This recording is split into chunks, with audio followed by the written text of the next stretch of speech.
Nous vous accueillons aujourd'hui sur la sympathique place de Gerpine. Gerpine, bien entendu, célèbre pour sa marche de Sainte-Rolande, mais pas seulement pour cela. À Gerpine, vous pouvez également découvrir le moulin banal soigneusement restauré, mais également une villa romaine qui atteste de traces de l'Antiquité. Puis nous en profiterons pour faire quelques kilomètres à peine, simplement, pour partir à la découverte du village de Fromier où se déroule ce week-end la fête de la pomme.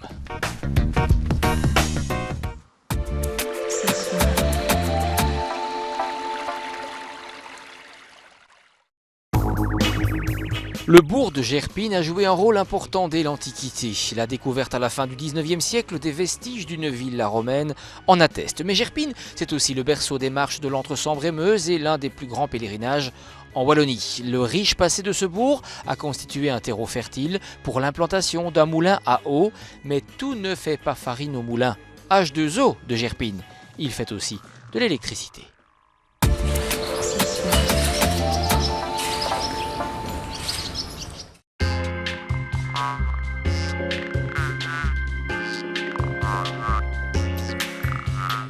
Il y a un riche passé derrière toute cette marche aussi. Mais par exemple, vous avez le musée des Marches, c'est l'ancienne maison du bailli. Hein. Donc vous avez toutes ces anciennes rues qui rappellent le passé. Bon, vous avez la place de la Halle, la rue de la Régence, le passage de la Bourse, enfin voilà. Et une magnifique église aussi à visiter. Ils ont décidé en fait à cette époque de reconstruire cette villa romaine au 5e siècle. Ici, avant que ce soit l'église, quoi. Donc suite à ça, il y a eu des habitants qui sont venus s'installer, hein, et cette villa romaine est devenue au départ une petite chapelle qui était elle déjà à ce moment-là dédiée à Saint-Michel. Et suite aux années, parce que cette église a été également aussi pillée, détruite, incendiée, pour en arriver à cette magnifique église. En fait, il y a encore une tour romane du XIIe siècle. Hein. Les fonds baptismaux datent également du XIIe siècle. Et il y a une magnifique crypte aussi à visiter. C'est rare aussi.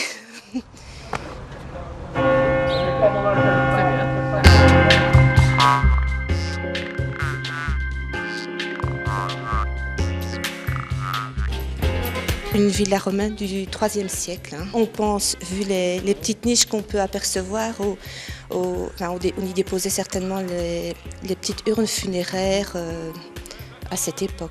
Est-ce qu'on sait dans quelle pièce ici on se trouve, ou on se trouvait? Est-ce qu'on a déterminé ça? On dit que ce sont des caves, mais bon, qu'est-ce qu'on avait découvert? Les différents bâtiments qui appartenaient aux propriétaires et au personnel, leur endroit de loisirs également. Et certains objets comme de la poterie, leur vaisselle, on a pu redécouvrir les peintures, ce qui appartenait, je veux dire, aux propriétaires et qui pouvait aussi démontrer que c'était un riche propriétaire à cette époque, parce que c'était de très grande qualité, quoi, pour cette époque-là.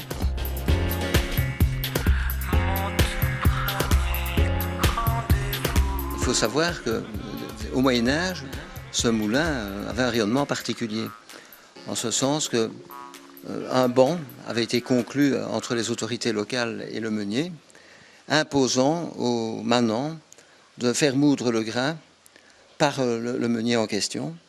Celui-ci se dédommageait en prélevant une certaine quantité de farine. Et voilà, ça a été un coup de foudre dans le chef de mon épouse et moi-même. Nous sommes originaires du Cru et nous trouvions excessivement malheureux que l'on néglige cet élément du patrimoine qui malheureusement était voué à la destruction si on n'intervenait pas. Donc vous avez décidé en 1999, c'est bien ça, de le restaurer? C'est ça.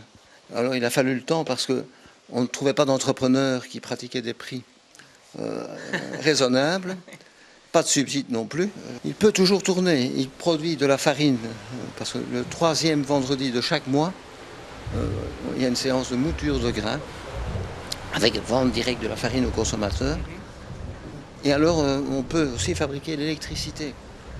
Donc c'est un des seuls moulins en région wallonne où on combine les deux activités.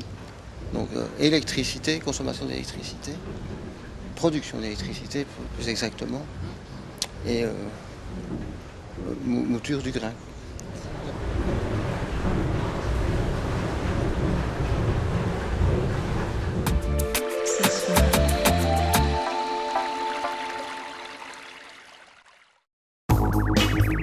Des pommes, il en existe plus de 1500 variétés, des petites, des grosses, des vertes, des rouges, des jaunes, à croquer ou à presser. Pour voir plus clair dans ce vaste verger, le petit village de Fromier organise à la maison du village la journée de la pomme dans tous ses états, transformée en jus, en vin, en pâtisserie ou en charcuterie.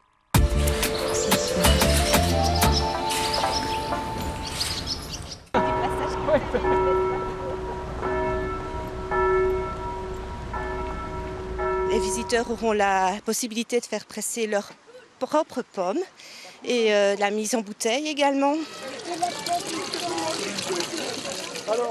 Si certaines personnes ne connaissent pas la variété de leurs pommes, il y a également le centre horticole de Gembloux qui sera présent. C'est surtout aussi parce que cette maison de village est vraiment bien située avec son esplanade, sa plaine de jeux, parce que c'est agréable, c'est vraiment bien situé et en sécurité aussi pour les enfants. Il y aura le centre coordonné de l'enfance qui sera présent. Donc je pense que si on veut aussi pouvoir créer des activités, il faut aussi que ce soit en toute sécurité, mais aussi également parce que Fromier fait partie de Gerpine, donc c'est normal aussi, quoi.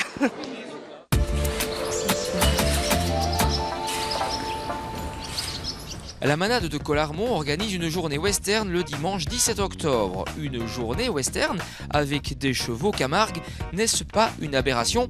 Eh bien non, c'est un pont entre deux montes de travail western et Camargue qui se ressemblent, puisque d'un côté, les chevaux sont entraînés à aller chercher les troupeaux dans les pâturages et de l'autre, à rassembler les taureaux dans les marais. La manade a donc décidé d'abandonner pour une journée le costume camarguais et le remplacer par la panoplie du cow-boy américain. Elle les accueillera dès 10h et si quelques Indiens veulent s'inviter, eh bien ils sont les bienvenus. Un concours de costumes y est d'ailleurs organisé. Tous à vos aiguilles.